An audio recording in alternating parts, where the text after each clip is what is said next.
నా పక్షానుండగా నేను కృంగిపోనయ్యా, నీవు నా తోడుండగా నేను ఓడిపోనయ్యా.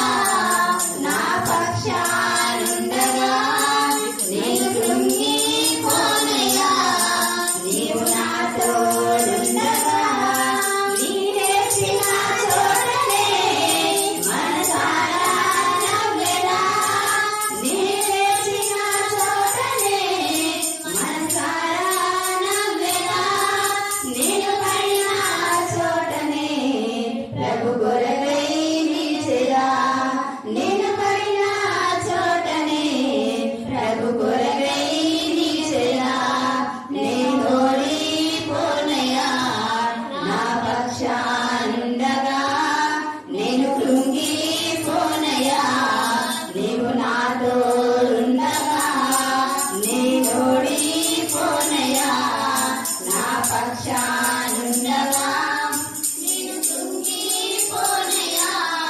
నీవు నా తోడుండగా అవమానం పొందిన చోటే అభిషేకం నాకిచ్చావే, వెలివేయబడిన స్థలములో నన్ను నిలిపినావే. అవమానం పొందిన చోటే అభిషేకాన్నిచ్చి ఘనతనిచ్చి మంచి పేరు నాకిచ్చావే. శాశ్వతమైన కృపతో నన్ను నడుపుచున్నావే, శాశ్వతమైన కృపతో నన్ను నడుపుచున్నావే. ఓడిపోనయ్యా, నా పక్షానుండగా నేను కృంగిపోనయ్యా, నీవు నా తోడుండగా నేను ఓడిపోనయ్యా.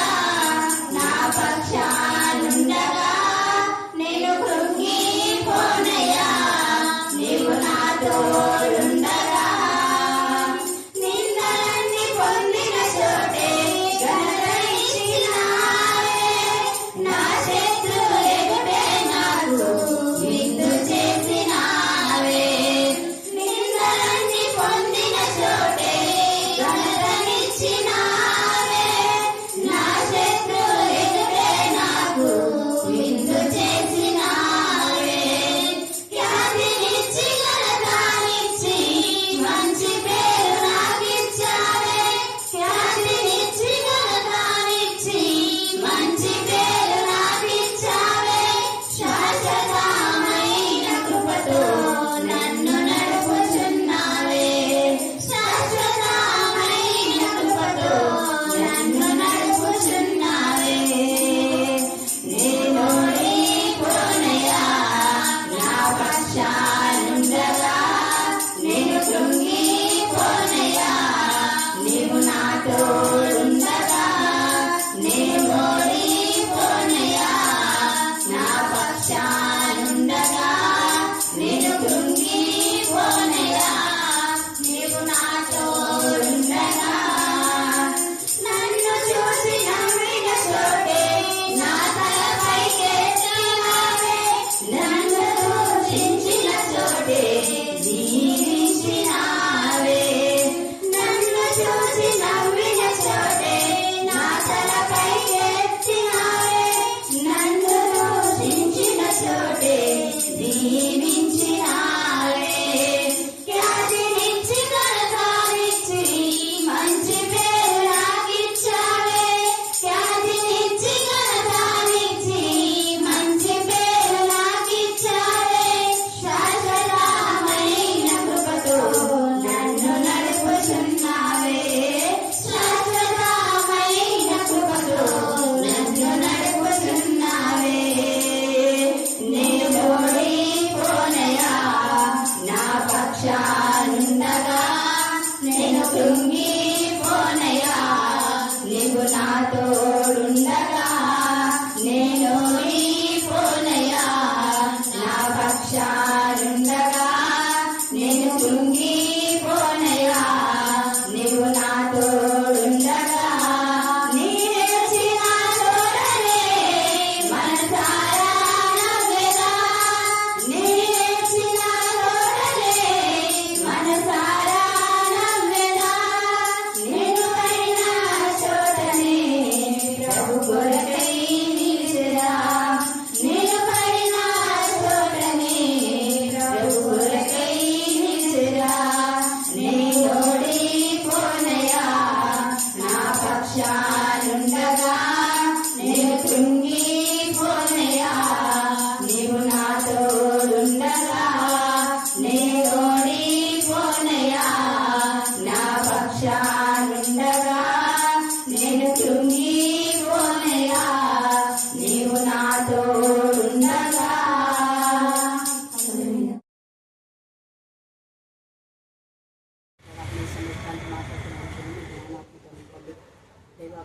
సాక్షిగా సాధారణంగా మనం వాడుకొని ప్రార్థిస్తున్నాం. ప్రతి ప్రయాణికుని ప్రయాణం శుభ్రం చేయమని ప్రార్థిస్తున్నాం తండ్రి. లేదా మరి ఈ సమయంలో ఆపరేషన్ చేయడం ఆపరేషన్ సక్సెస్ చేయండి. మీ ఎందుకు మృతులైన కుటుంబాలకు మీరే ఆపరేషన్ ఎల్లప్పుడు నిన్ను ఆంటలు జీవించే జీవితం దయచేయమని ఇలా చేసిన ప్రార్థిస్తున్నాం తండ్రి. తండ్రి కొన్ని మాటలు మీరు చెప్పడానికి కూడా చేస్తున్నారు. అక్క నా ప్రభ నా తల్లి గూడులో మరి నాన్న ఏ విధానంలో ఈమెను ఇక్కడికి వివాహం జరిగించినాడో మాకు తెలియదు. అనేక మంది నా తల్లి విద్యార్థులు అయ్యేలాగా మరి అక్క మా తల్లి సండే స్కూల్ టీచర్లో ఉన్నప్పుడు ఎంతోమంది పిల్లలు ఆత్మీయులు ఎదిగారు అని మీరు జ్ఞాపకం చేసుకున్నాం. అందుకు మేము స్తుతిస్తున్నాం దేవా. మేము కలిసి చేసిన ప్రార్థన ఏది ఎప్పుడు విఫలం కాలేదు. విజయ్ కుమార్ని కూడా మేము జ్ఞాపకం చేసుకున్నాం. ఎక్కడున్నా మా ఆత్మలు ఎప్పుడు ఏకీభవిస్తాయి. అక్కకు మీరు ఇచ్చిన ఆ నమ్మకాన్ని ఆ విశ్వాసానికి నేను స్తుతిస్తూ మరి అన్నను కూడా మీరు సాక్షిగా నిలబెట్టినందుకు కూడా మీకు వందనాలు చెల్లిస్తూ దేవా మేము వెళ్ళుచుండగా మీ సన్నిధి కాంచి మాతో కూడా ఉంచమని మీరు ఎవరిని ఆశీర్వదిస్తారో వాళ్ళని మాత్రమే కరుణాపీఠంలో పంపిస్తున్నారు. అందుకు నేను స్తుతిస్తూ ఏ స్నామం ప్రార్థిస్తున్నాం తండ్రి. ఆమేన్ ఆమేన్. ఓకే అక్క వాడు బాగా తినండి.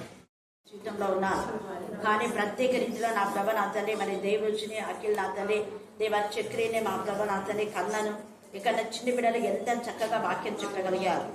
ఆత్మ ద్వారా నా ప్రభ మీరు దేవుడితో మాట్లాడిన ప్రతి మాట దేవా మీ సన్నిధిలో మీ కబలలో రాయబడిన విధానం బట్టి మేము స్తుతిస్తున్నాం దేవా. మేము ఆత్మీయంగా ఎదుగుతూ అనేకులను ఆత్మీయంగా ఎదిగించే జ్ఞానం కలుగుతుందని ప్రార్థిస్తున్నాం దేవా. నిజంగా బిడ్డలు పనులకు పోయి ఎంతో అలసిపోయి దేవా రెస్ట్ తీసుకోవాలనుకున్న సమయంలో మీ బిడ్డకు నూతన శక్తిని దయచేయమని ప్రార్థిస్తున్నాం దేవా. వారి కష్టపడిన కష్టంలో తగిన ఫలితాన్ని మీరే దయచేది బాబా దేవా. ఇక్కడ బిడ్డల కష్టంలో తగిన ఫలితం మీరు ఇస్తున్నారు.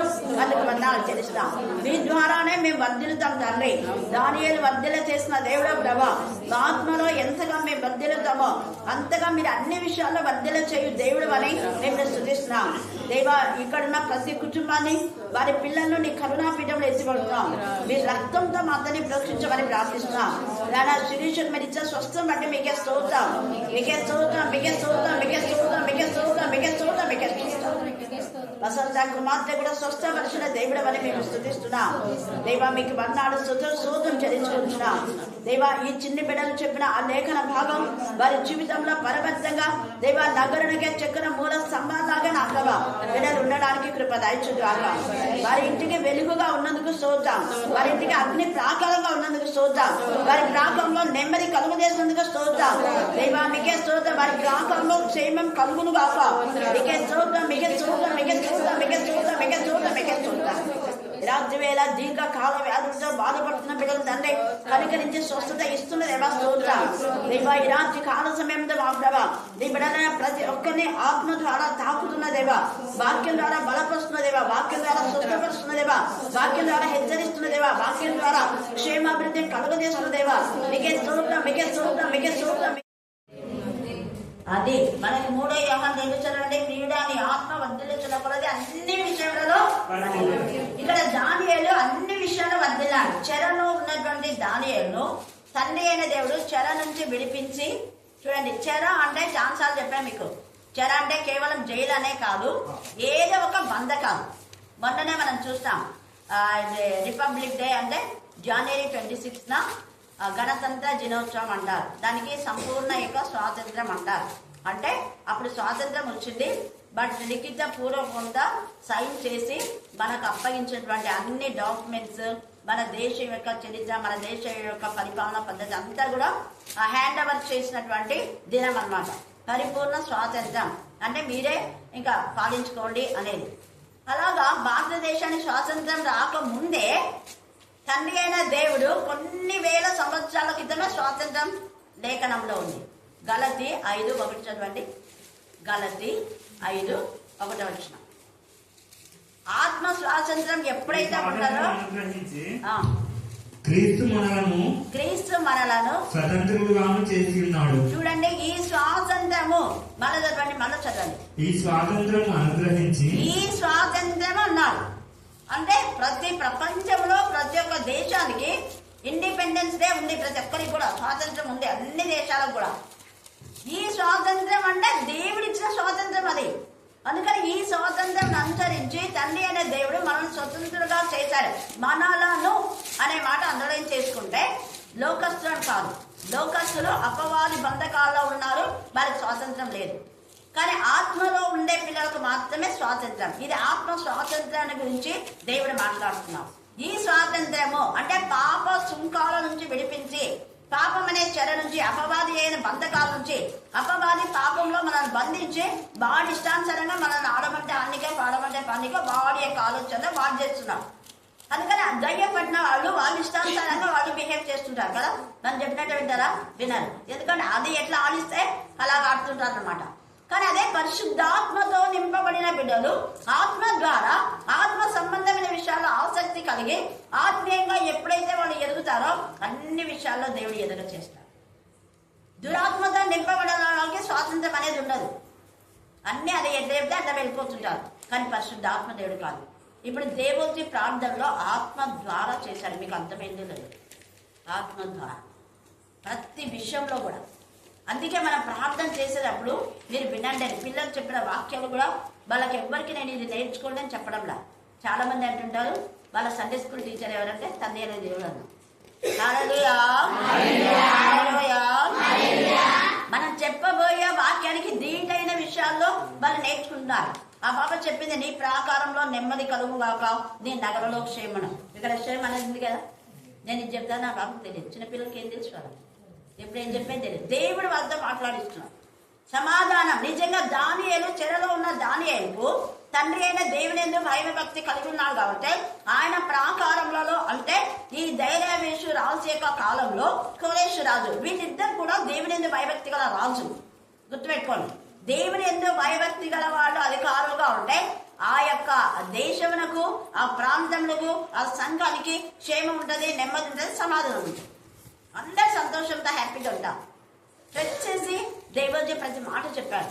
ఇక్కడైతే మేము ఆనందం పొందుతున్నాం ప్రభా, ఇక్కడైతే మేము ఆత్మీయంగా, అది నీ మహిమ కోసమే అన్ని జరుగుతున్నాయి. మళ్ళీ అక్క కంటే ఎక్కువగా మేము ఎదగాలని ఆశపడుతుంది. ఎందుకు? అది తండ్రి అయిన దేవుని పిల్లల యొక్క లక్షణం. ఏ కాపరైనా కూడా, ఏ తండ్రి అయినా, ఏ తలైనా తమ పిల్లలు తనకంటే పైకి ఉండాలనుకుంటారు. అంతేగాని వాళ్ళు నాకంటే పైకి ఉన్నారా కిందికి దిగురా అంటారు ఎవరన్నా? అనుకోరు. పైకి ఎక్కుతున్నాడని సంతోషపడతారు. ఒక పూరి గుడిసెలో ఉండేటటువంటి అతను తన కొడుకు పెద్ద ప్యాలెస్ లో ఉండాలని ఇష్టపడతాడు. చదువు రాకపోయినా తన కొడుకు చదవాలని సంతోషపడతాడు. నిజమైన ఆత్మ సంబంధులు అయితే ఇదే ఉంటుంది, కానీ అసూయ ద్వేషం ఉండదు. అసూయ ద్వేషం ఉందంటే 100% వాళ్ళ అపవాది సంబంధం. మనం ఎలా ఐడెంటిఫై చేయాలంటే ఇదే. ఇక్కడ బెల్షాసరు దానియేలును పక్క పెట్టేసినాడు కాబట్టి బెల్షాసరు పతనం అయిపోయినాడు కదా. 1 డేలోనే పతనం అయిపోయినాడు. దానియేలు చెప్పినా కూడా పశ్చాత్తాపడకుండా ఆయనకు శిక్ష వచ్చింది. ఇక్కడ దైర్యవేష అయితే ఆత్మతో ఉన్నాడు కాబట్టి ఆత్మ సంబంధాలంతా ఎంపిక చేసుకున్నాడు. ఆ ఎంపికలో వాళ్ళంతా మంచివాళ్ళే. కానీ దానియేలును పైకి తెచ్చేసరికి అసూయతో కక్ష కట్టి దానియేలు సింహబోన్లను వేశారు. దానియేలు మీద కక్ష కట్టిన వాళ్ళు పురుషులైతే 120 మంది అనమాట అధిపతులు. వాళ్ళ భార్యను, వాళ్ళ పిల్లలను కూడా సింహాలు తినేసినాయి. ఎంత అవమానం! చేసిన తప్పు వాళ్ళైతే వాళ్ళ భార్యలకు, పిల్లలకు వచ్చింది. ఎందుకు వచ్చింది అలాగంటే వాళ్ళ భార్యలు ఈ భర్తలను తప్పుడు త్రోవలోకి నడిపించినారు. ఒకటి, దైవికమైన భయంలో భర్తలను నడిపించలేదు. రెండవది, వాళ్ళు పాపంలో పడేది కాకుండా భర్తలు కూడా పాపంలో పడేశారు. భర్తల తప్పును లేదా సమర్థించిన భార్యలు అనుకోవచ్చు. అయితే పిల్లలు ఏం చేస్తున్నారంటే తల్లిదండ్రుల పాపం పిల్లల మీదకి వస్తుందని కదా. పిల్లలు సపోర్ట్ చేయకుండా వాళ్ళ పాప శిక్ష వీళ్ళకి వచ్చేసింది. అయితే ఇక్కడ ఈ దైర్యవేష అయితే దేవుని యందు భయభక్తి కలవాడు కాబట్టి దానియేలుని ఎంతగా హెచ్చించినాడో అంతగా ఈయన రాజ్యం దేవుడు హెచ్చించాడు. దైర్యవేష రాజ్యం. హల్లెలూయా, హల్లెలూయా, హల్లెలూయా. నెబుకద్నెజర్ రాజు అయినా 7 సంవత్సరాలు శిక్ష అనుభవించాడు. కానీ దైర్యవేషు ఎప్పుడు శిక్ష అనుభవించినట్టుగా లేదు. దానియేలు వర్ధిల్లుతుంటే రాజు కూడా వర్ధిల్లుతున్నాడు. రాజు వర్ధిల్లుతున్నాడంటే దానియేలు యొక్క కారణమే, దానియేలు యొక్క దేవుని కారణమే. అందుకే ఏమంటున్నాడంటే ఇక్కడ చూడండి 25వ వచనం చదవండి. అప్పుడు రాజు దైర్యవేషు లోకమంతటా అంటే ఫస్ట్లో ప్రపంచమంతటా ఈ వాక్యమే ఉంది, ధర్మశాస్త్రమే ఉంది. ప్రపంచమంతటా శాస్త్రాలు పోయినాయి. అందుకే మన భారతదేశం వాళ్ళకు తెలియదు, ఇది చెప్పాలి. వాళ్ళకు బుద్ధి లేదు భారతదేశంలో చాలా మందికి. బుద్ధి లేక ఫస్ట్ నుంచి సింధు నాగరికత అది ఇది అంటాడు. ఫస్ట్ నుంచి ఎక్కడుంది లేదు, ఇదంతా మధ్యన వచ్చిందే. మధ్యన వచ్చినవి మానవ పద్ధతిలో వాళ్ళు ఏర్పాటు చేసుకున్నారు హైందవ సింధు నాగరికత అనేది. ఇక్కడ అందుకనే సకల దేశములకు ధైర్యవేశు చెప్పాడు ఏమని, లోకమంతట నివసించు సకల జనుల కంట, రాష్ట్రంలో కంట, ఆయా భాషలు మాట్లాడి వారి కంట, లోకమంతటా. అదొక్కటి అండర్లైన్ చేసుకొని చెప్పండి. అన్నిలకు అనేక మంది చదివి పెట్టండి. అట్ ద బిగినింగ్ లేవివి అంత ప్రపంచం అంతటా దైవికమైన విధానంలోనే ఉంది. మధ్య మధ్యన వాళ్ళు సొంతగా రాజులు వాళ్ళ ఇష్టానుసారంగా దేవతలు చేసుకున్నారు, శిక్ష అనుభవించినారు. కానీ ధైర్యవేశు ఎక్కడ ఏ దేవతను చేసుకున్నట్టు మొక్కినట్టు కూడా లేదు. దానియేలు పద్ధతిని అనుసరించినాడు ఆయన. దానియేలు దేవుని పద్ధతిని అనుసరించి సింహముల నోటి నుంచి కాపాడబడినాడు. దానియేలు పైన ఎవరైతే నేరారోపణ చేసినా 3 మనం మెసేజ్లు అనమాట ఈ యొక్క 6వ అధ్యాయంలో. ఎవరు నాశనానికి వాళ్ళే ఉత్తరవాది, వాళ్ళ నాశనానికి వాళ్ళే ఉత్తరవాది. వాళ్ళు నశించడమే కాకుండా వాళ్ళ ఫ్యామిలీస్ కూడా నాశనం అయిపోయినాయి. తప్పు చేసింది ఒకరైతే భార్యల పిల్లలు కూడా, ఫ్యామిలీస్ ఎంటైర్ ఫ్యామిలీస్ అంతా కూడా నాశనం అయిపోయినాయి. ఎన్ని కుటుంబాలు అంటే దాదాపు 121 కుటుంబాలు. ఇక్కడ అధిపతులందరూ అని ఉంది చూడండి ఎంతమందిని అక్కడ ఆయన ఏర్పాటు 120 మంది అధిపతులను. ఈ 120 మంది అందరూ కట్టుకలిసి ఈ యొక్క మరి దానియేలును చంపాలి అని చూశారు. ఇంకా వాళ్ళతో ప్రేరేపింప చేసి చాలా మంది సందడిగా వచ్చి వాళ్ళపైన నేరారోపణ చేశారు. 15వ వచనం చదవండి, 6:15. ఆ మనుషులు దీన్ని చూచి రాజ సన్నిధికి సందడిగా అంటే మేము 120 మంది చెప్తే ఒప్పుకోలేమో అని డబ్బులిచ్చి అబద్ధ సాక్ష్యం చెప్పిస్తారు కదా, అటందరూ ముక్కుపడిగా పదాన్ని సందడిగా ఏసైను కదా కేకలు వేసినట్టుగా సిలవేయమని ఇక్కడ కూడా రాజ సన్నిధికి సందడిగా కూడి వచ్చి రాజు స్థిరపరిచిన ఏ శాసనం గాని తీర్మానం గాని ఎవడు రద్దుపరచాలి ఆవిడు రాజు రద్దుపరచాలని ప్రయత్నిస్తున్నాడని తెలుసుకొని మళ్ళా అందరినీ తొట్టిగాంగినంతా రౌడీలనంతా తీసుకొచ్చినారు. రౌడీజం చేస్తున్నారు. రాజుకు అర్థమైపోయింది. రాజు ఎంతగా ప్రయత్నించాడు. అసలు రాజు ఈ యొక్క దానియేలు సింహగోడలో ఉంటే ఆ రాత్రి ఉపవాసం ఉండి రాజు తన సొంత తమ్ముడు కాదు, అన్న కాదు, రక్తబంది కాదు, ఒక చెరలో ఉన్నటువంటి వ్యక్తి కోసం దానియేలు కోసం ఆ యొక్క రాజు ఉపవాసం ఉండి సకల వాయిద్యం నుండి ఏమి వాయించొద్దండి అనేసి దేవుని స్తుతించినాడు, దేవుని ప్రార్థించినాడు. మళ్ళీ అక్కడ కాన్ఫిడెన్స్ గా నువ్వు ఎప్పుడు సేవించేటటువంటి నిత్యము నువ్వు స్తుతించిన దేవుడే నిన్ను కాపాడు దానియేలు ధైర్యం చెప్పినాడు. మళ్ళీ వచ్చి జీవం గల దేవుడు నిన్ను కాపాడినా దానియేలు అంటాడు. వేకుజామునే ఎప్పుడెప్పుడు వేకుజామున అవుతుందా, ఎప్పుడెప్పుడు పోవాలా, ఎప్పుడెప్పుడు అవుతుందా, ఎప్పుడెప్పుడు పోవాలా, వేకుజామునే వచ్చి ఆ యొక్క దానియేలు వస్తేనే ఇంకా ఎవరైతే చెప్పారో వాళ్ళందరినీ సింహంలో వేస్తుంటేనే అవి నా ఎముకలు కూడా మిగుల్చాలి. పాపం అనేది అంత భయంకరం. పాపం వల్ల వచ్చి జీవితం మరణం అంటే ఎముకలు కూడా మిగులవు అని అర్థం. ఎంత భయంకరమైన చావు వాళ్ళు చచ్చారు. వాళ్ళు అనుకోవాలి అంతవరకు వాళ్ళు విరమిగారు. ఏ సమయంలో వాళ్ళకి హఠాత్తుగా వస్తుందో శిక్ష అనేది వాళ్ళకి తెలీదు. 1 డేలోనే భయంకరమైన నాశనం వాళ్ళకి వచ్చింది. ఒక్క రోజంతా వాళ్ళు మురిసిపోయినారు. దానియేలు సింహం బొండ వేసినామో అని రాత్రంతా ఎంజాయ్ చేసుకుంటారు. రాజు మాత్రం ఏడుస్తున్నాడు, వాళ్ళంతా ఎంజాయ్లో ఉంటారు. పొద్దునే కంతా వాళ్ళు చావు బతుకుల మధ్య కేకలు, చావు కేకలు. 120 మంది ఫ్యామిలీస్ ఇంకా వాళ్ళతో ఎంతమంది ఉన్నారో మొత్తం ఆ రాజ్యం అంతటా గగ్గోలు పెట్టింది. అయితే ధైర్యవేశ్ మాత్రం ఏం బాధపడాలి, వెంటనే శాసనాలు చేసి క్షేమము కలుగును గాక. ఒకటి ఏం కలిగిందంట, ఎందుకు క్షేమం వచ్చింది? దానియేలు పద్ధతిని, దేవుని పద్ధతిని అనుసరించినాడు. మరణమునకు తెగించి దేవుని ముమ్మారు ప్రార్థన చేసినాడు. దానియేలు ప్రార్థనకు రాజు ఏకీభవించాడు. ఏకీభావం ఉంది రాజుకు దానియేలుకు. ఏకాత్మ, ఏక మనసు, ఏకభావం ఉంది. వీరిద్దరికి ఏకాత్మ, ఏక మనసు, ఏకభావం ఉంది. కాబట్టి ఇంకా ఎవరు ఒప్పుకోకపోయినా అది గుర్తుపెట్టుకోండి. ఎవరు ఒప్పుకోకపోయినా ఖచ్చితంగా ఇదే శాసనం. గతంలో నేను మీరొక ప్రార్థన పూర్తిగా ఏదో చెప్తే అదే ఇంకా మామూలుగా కమిటీలో మెయిన్ మెంబర్స్గా మేమిద్దరం ప్రార్థన చేసి చెప్తేనే ఆ పాస్టర్ రావాలి. అలాంటి నిర్ణయం ఉండింది. సైతాన్ అంతే, సైతాన్ గుర్తులు చేస్తాయి. ఇక్కడ వీళ్ళిద్దరిని పట్టి ఎంతగా ఇదంతా రాజ్యం అంతా క్షేమం వచ్చేసిందంట. క్షేమం కలుగుగాక. తర్వాత ఏమంటున్నారు, ఆ రాజ్యంలోని సకల ప్రభుత్వముల యందుండు నివాసులు దానియేలు యొక్క దేవునికి భయపడచ్చు. ప్రభుత్వాలు ఉన్నాయి కదా, అక్కడక్కడ ప్రభుత్వాలు పట్టణాలు ఏర్పాటు చేసింటారు. కాబట్టి మీ పట్టణంలో మీ ప్రభుత్వాలు అందరూ కూడా దానియేలు సేవించే దేవుణ్ణి సేవించాలని ఒక నియమం ఏర్పాటు చేసినాడు. చూడండి, ఒక అన్య రాజు దానియేలుకు భయపడినాడు. కారణం దానియేలులో ఉన్న దేవునికి భయపడినాడు, దేవుని భయపరిచినాడు. తర్వాత ఏమంటున్నాడు, ఆయన సముఖమున వణుకుచూ ఉండాలంటున్నాడు. మనం దేవుని సన్నిధిని వణుకుచూ ఉంటే వర్ధిల్లుతాం. వర్ధిల్లడానికి దేవుని యందు భయభక్తి కలిగి ఉంటే క్షేమం వస్తుంది మనకు.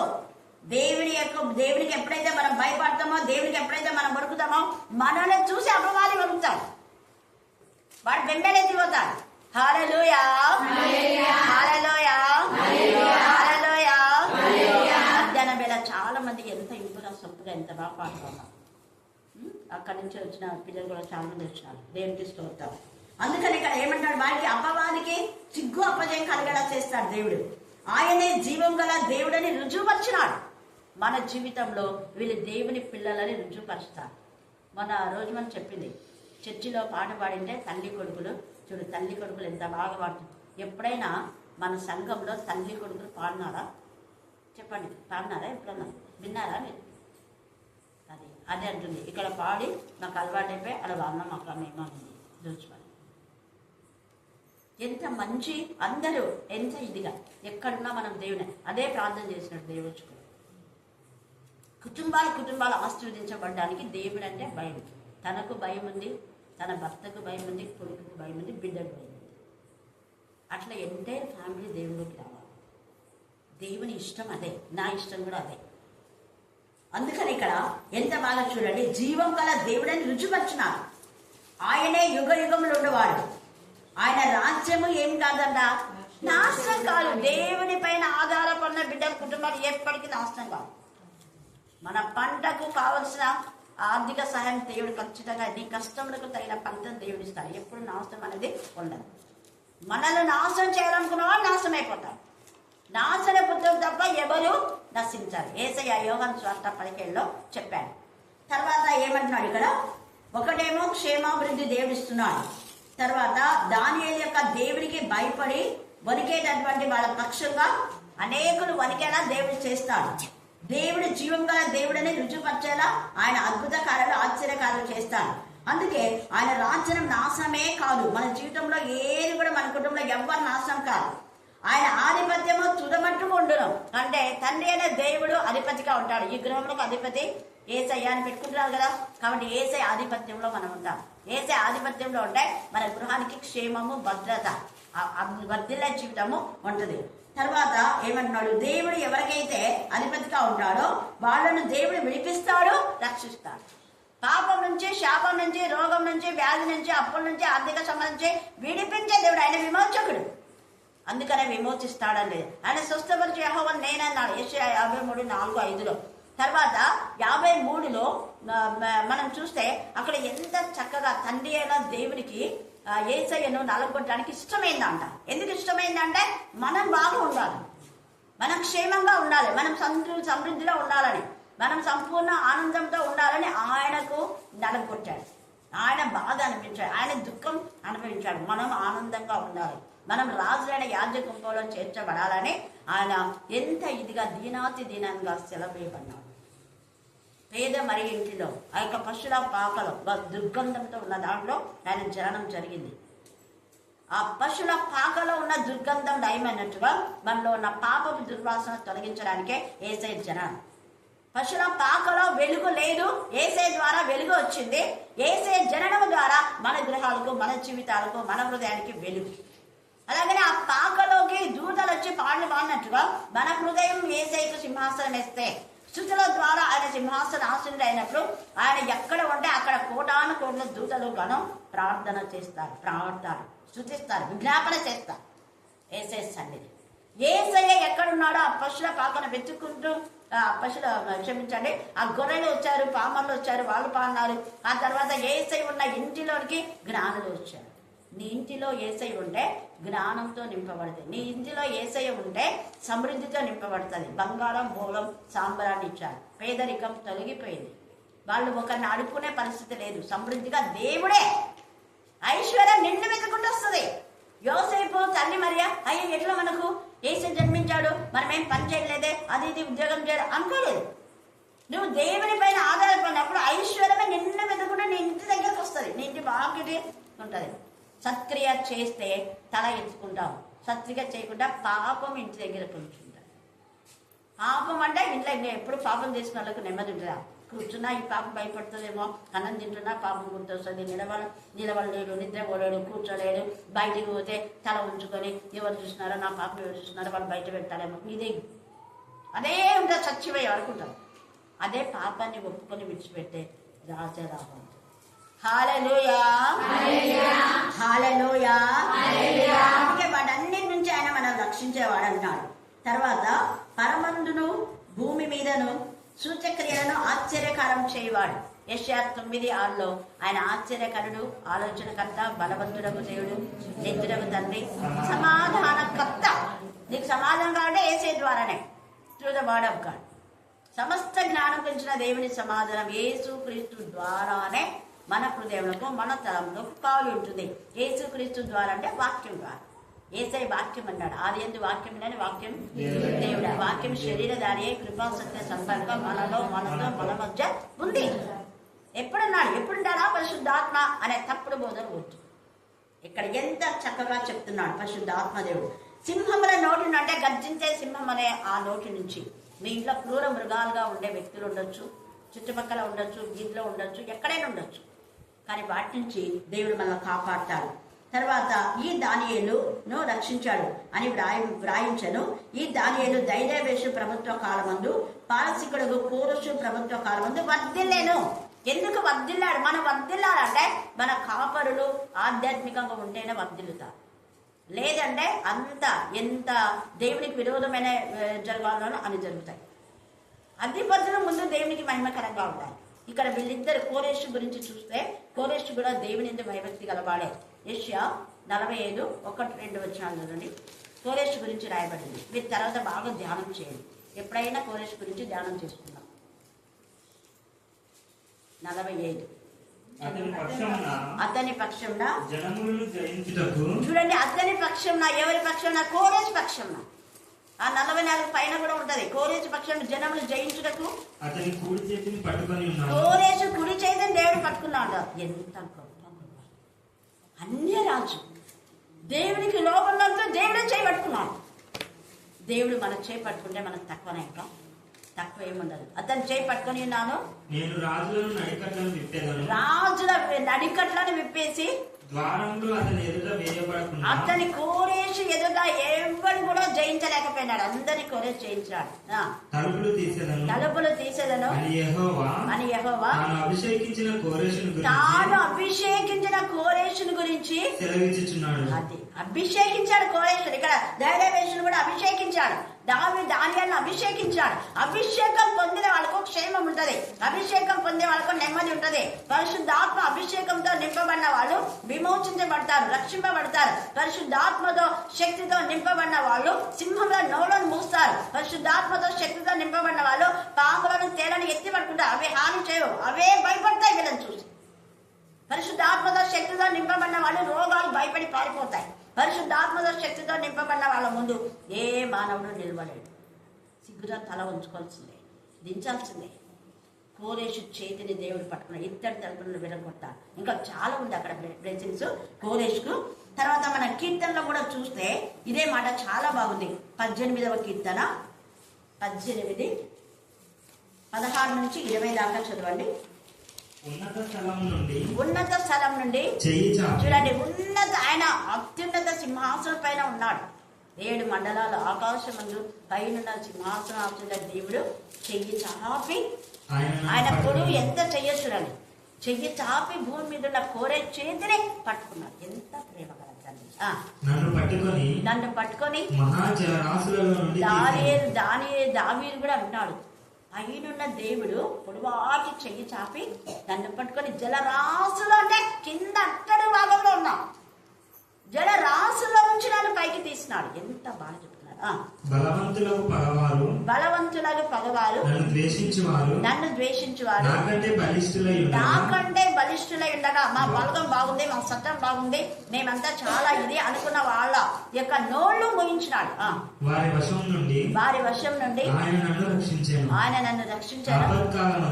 ఆపత్కాలమందు వారు నా మీదికి రాగా యెహోవా నన్ను ఆదుకొనెను. విశాలమైన స్థలములకు. ఇక్కడ చాలా సీక్రెట్ ఉంది. నాతో దేవుడు స్పష్టంగా తేజగా మాట్లాడిన మాట ఇది. నిన్ను ఇరుకులో నుంచి విశాల స్థలంలోకి తీసుకొస్తానన్నారు. 2 మెసేజ్లు కాదు, 12 మెసేజ్లు వారంలో ఇప్పించినాను. హల్లెలూయా, హల్లెలూయా. ఆదివారం 2, శుక్రవారం 2, ఇంకా రోజు ఇక్కడ నైట్ 7 మెసేజ్లు, మళ్ళీ వేరే గృహ కూడికలు. దేవుని నామములకు మహిమ. అదంతా మీ ప్రార్థన, అదంతా దేవుని కనికరం, అదంతా దేవుని కృప, అదంతా దేవుని ఇచ్చిన వాగ్దానమును నెరవేర్చిన విశాల స్థలం తీసుకొచ్చాడు. ఎక్కడో గొర్రెల దొడ్లో ఉన్నటువంటి దావీదును, అరణ్యంలో అడవుల మధ్య నివసిస్తున్న దావీదును శ్రేష్టమైన భోజన పదార్థం చేసి ఒక రాజును చేసి రాజులైన యాజక గుంపులో ఉన్నటువంటి విధానంలో రాజులందరికంటే హెచ్చించినాడు దావీదు. అందుకే ఇది స్తుతి కీర్తన 18 యెహోవా నా బలం. అదంతా కంట చేస్తే చాలా బాగుంటుంది. మెమరీ చేసుకోవాలి. ఆయన నాకు ఎంత సహాయంగా ఉన్నాడో అనే కృతజ్ఞత కలిగి ఇక్కడ దావీదు దేవుని స్తుతిస్తూ ఉన్నాడు. 24:30 కూడా మీరు చదువుకోండి. ఒక 2 వచనాలు చదవండి. 24 నుంచి 30. అదే 18వ అధ్యాయమే. కావున యెహోవా చూడే నేను నిర్దోషిగా ఉండుట చూచి తన దృష్టికి కనబడిన నా చేతుల నిర్దోషత్వమును బట్టి అది నాకు కూడా ప్రతిఫలం ఇదే ఇచ్చిన. దేవా నా చేతుల నిర్దోషత్వం చూడు తండ్రి. నేను ఎప్పుడైనా వాక్యం చెప్పినాను కాబట్టి నాకు ఇది అంటే అది అంటే నేను అడిగానా దేవా? నేను ఇదే దేవుని దగ్గర అడిగిన. ప్రతిఫలం ఆశించకుండా చేసినప్పుడు నువ్వు ఖచ్చితంగా నాకు సాయం చేస్తావు. నాకు చేశాను. ఆయన అడిగిన దానికంటే ఊహించిన దానికంటే కూడా ఎంత స్తుతించినా కూడా తక్కువే. నిజంగా ఓపెన్గా చెప్తున్నాను. 35 సంవత్సరాలలో నేను సంపాదించిన దానికంటే కూడా ఈ ఒక్క సంవత్సరంలో దేవుడు నాకు సంతోషం, ఆత్మలు ఇంకా అభివృద్ధి అనేకులు ప్రతి దాంట్లో దేవుడు నన్ను ఎక్కువగా ఆస్వాదించాడు. అందుకే ఎంత స్తుతించినా కూడా తక్కువే. ఇక్కడ ఎంత తేటగా నచ్చదుమా. దయగల వారి దయ చూపిస్తాడు. ఆత్మల భారం ఉంటే ఆత్మలు పంపుతాడు ఆయన. మనం అనుకున్నాం, నేను అసలు అనుకోకుండా 35 సంవత్సరాలు ప్రతి శుక్రవారం మధ్యాహ్నం 12 నుంచి 3 మళ్ళీ రాత్రి జరిగేది. కానీ ఎందుకో దేవుడు నాతో మాట్లాడినాడు వెంటనే. 2026లో 7 to 9 పెట్టేసాయి. ఇంకా చాలా మంది వస్తారు. వీళ్ళంతా రాత్రి రారు కదా. దేవునికి ఇష్టం ఆశ గల ప్రాణం తృప్తిపరుస్తాడు. మనం కూడా ఎంత ఇష్టమో వచ్చి పాడాలి. కానీ రాత్రి కదా పాపం రాదు. వేగు జాగ్రత్త వాడ ఎక్కడ వచ్చారు. అనేకులకు మీకు అంత అనుకూలమైన సమయం ఇది. హల్లెలూయా. ముఖ్యంగా ఈ పిల్లలు కొన్నారు. శుక్రవారం కూడా 7 పెడితే బాగుంటుంది కదా మేడం. పెట్టండి. ఎంత గొప్ప దేవుడు అసలు ఎట్లా మనతో మాట్లాడతారు చూడండి. ఎంత బాగా చెప్తాడు కదా. చదువు ఇంకా. యథార్థవంతుల ఎడల అది మనం ఎట్లుంటే ఆయన అట్లుంటాడు. ఇంక అంతే. యథార్థంగా ఉంటాడు. సద్భావం గలవాడి ఎడల సద్భావం చూపుదు. మూర్ఖుల ఎడల అంతే. ఇది అండర్లైన్ చేసుకోవాలి. మూర్ఖుల ఎడల దేవుడు కూడా మూర్ఖంగానే మాట్లాడతాడు. గర్విష్ఠుల ఎడల అని ఇంకా గర్వంగా మాట్లాడతాడు. సద్భావం మంచి వాళ్ళకు మంచివాడుగా ఉంటాడు. చెడ్డ వాళ్ళకు తగిన శిక్ష ఇస్తాడు. నాశనం చేసే వాళ్ళకు నాశనం అయిపోతారు. అంతే. ఆత్మల భారం కలిగి రక్షించుకునే వాళ్ళకి ఆత్మలు ఇస్తాడు దేవుడు. ఇక్కడ తేటగానే మూర్ఖుల ఎడల వికటంగా కఠినంగా, వికటం అంటే కఠినం చేసుకుంటాడు ఆయన. ఆ మూర్ఖులు ఎంత చెప్పినా వినకపోతే వాళ్ళు ప్రార్థించినప్పుడు దేవుడు వినడంట. వాళ్ళు ఏడ్చినప్పుడు దేవుడు నవ్వుతాడంట. ఎందుకు అన్నిసార్లు చెప్పినా మీరు వినలేదు కదా, నిర్లక్ష్యం చేశారు కదా. ఇంకా చాలా ఉంది. 24 నుంచి 30 దాకా కంటెంట్ చేసుకోండి. చాలా విషయాలు. అయితే ఇలాగ వర్ధిల్లినటువంటి వాళ్ళలో ఇప్పుడు దానియేలు ఇంతగా దేవుని యందు భయభక్తి కలవాడుగా ఉన్నాడు కాబట్టి ఆ దేశము వర్ధిల్లింది, ఆ రాజు కూడా వర్ధిల్లాడు. సేమ్ అలాగనే ఇక్కడ కూడా మనం చూస్తే యోసేపు దేవుని యందు భయభక్తి కలవాడు ఉన్నాడు, అన్యులలో ఉన్నాడు, ఆయన కూడా వర్ధిల్లాడు. మన రోజు మనం చక్కగా చెప్పింది. అన్యులలో ఉండి లోతు ఏమని చెప్పినాడు? పతనమైపోయినాడు. కానీ యోసేపు అన్యులలో ఉండి వర్ధిల్లాడు. మోషే అన్యులలో ఉండి వర్ధిల్లాడు. ఎక్కవేది అన్యులలో ఉండి తన కుమారుని భయభక్తి గల కుమారుడుగా పెంచింది.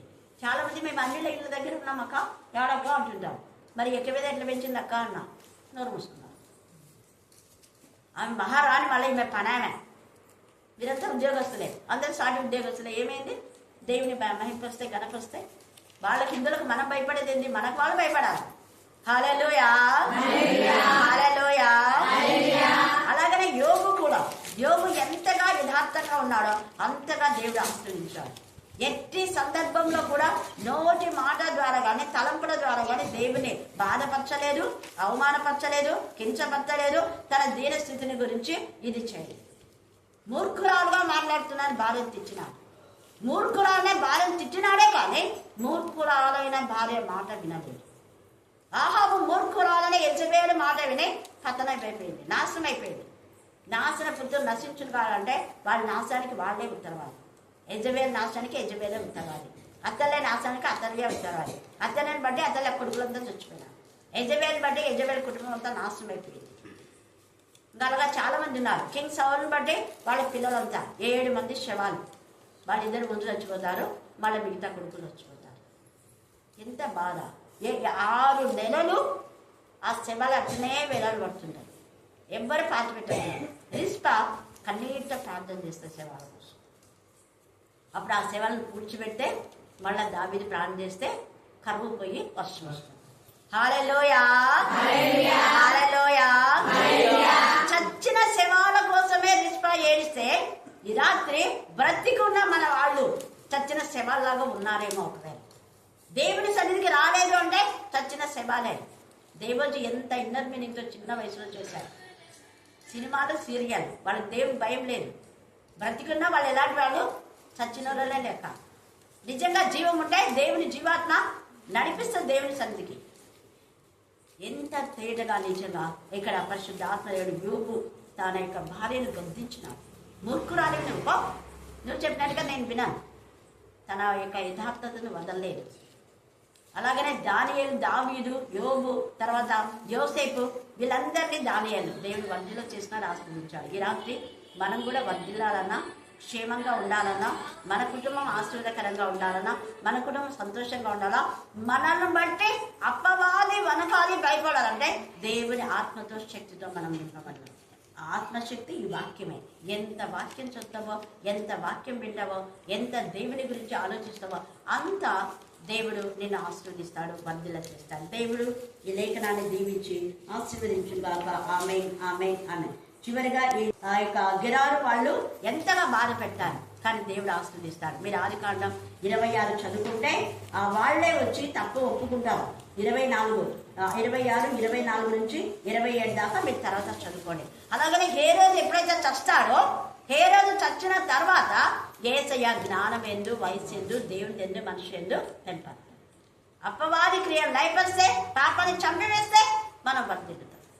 పాపము తర్వాత వర్ధిల్లుట 2 పొత్తుకురాలు. పాపాన్ని చంపివేస్తేనే హేరోదు చచ్చినాక యేసయ్య జ్ఞానం ఎందు, వయస్సు ఎందు, దేవుని ఎందు, మనిషి ఎందు పెంపాలి. బెల్షాసర్ చచ్చినాక దానియేలు లిఫ్ట్ అయ్యాడు. కొందరు దేవుడు చంపేస్తాడు. దానియేలు కోసము బెల్షాజర్ను దేవుడు శిక్షించాడు. ఆ రోజు కల రావడం, కలభావం చెప్పడం, బెల్షాజర్ చావడం. పశ్చాత్తాప అవకాశం ఇచ్చినాడు దేవుడు, కానీ పొందలే. నెబుకద్నెజర్ పశ్చాత్తాపన్నాడు. అలాగనే మనషే మనం చూస్తే ఈ యొక్క 2వ దినవృత్తాంతంలో 33 చూస్తే 75 సంవత్సరాలు మనషే పశ్చాత్తాపానికి రాసుకుంటాం. అంటే దావీదు యొక్క మన్మడు, హిజ్కియా యొక్క కొడుకు. పశ్చాత్తాపం అంటే దేవునికి ఎంత ఇష్టమో, కృతజ్ఞత అంటే దేవునికి చాలా ఇష్టం. ప్రతి దినం మీరు చేసిన మేళను దేని మరవద్దు, స్తుతించండి. అనేక మేళ స్తుతుల ద్వారా దేవుడు మనకిస్తాడు. దేవుడి వాక్య భాగం దీవించి ఆశీర్వదించుగాక. ఆమేన్, ఆమేన్.